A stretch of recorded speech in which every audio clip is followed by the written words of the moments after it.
Hey guys, and welcome back to the channel. So in today's video, we're going to be replacing the air filter on my 2009 Nissan Altima. Alright guys, so the Altima air filter is located behind this box here. So all you have to do to remove this is by undoing these two clips on the top here. You undo those two clips and then it automatically opens up pretty much. You lift this up and this piece comes right out. There is a foam kind of tape around this tube here to seal out this hole. Over time this thing wears out, so what we're also going to do today is replace this foam tape with a new one. So here is the air filter right here. So we're just going to go ahead and take this out. Should be pretty filthy. Yeah, there's like leaves and all that crap in there.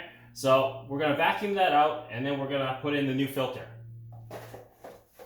Alright, to remove the old tape on here, all I do is have a plastic razor blade here and I'm just going to scrape it off and then use some probably Goo Gone or something to wipe it down clean before I stick some new one on.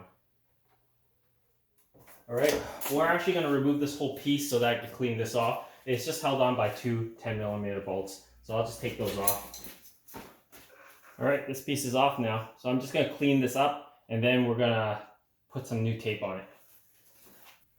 Alright guys, so I've replaced this tape here with some new foam tape. It was pretty nasty, so it took a little bit of a while scraping all that old adhesive off, but it's all clean now, and then I put this new tape on, so this should work pretty good. Alright, so we popped the new filter in. Now all we have to do is reinstall in reverse order. So to reinstall, pretty simple. You line these two tabs up with these two bottoms right here, and then you clip it back. Just make sure you slip it onto this end as well, like so. It's got the new foam on there already.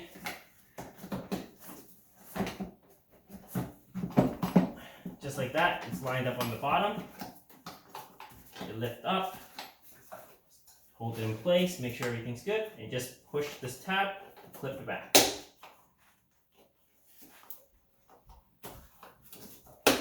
Just like that, reinstalled and all done, and this has a nice tight seal now. Alright guys, that's it for this video. That's how you replace an air filter in a 2009 Nissan Altima. I hope this helps you guys out. If you haven't already, please comment, like, and subscribe, and share my videos. As always guys, I'll see you in the next one. Cheers.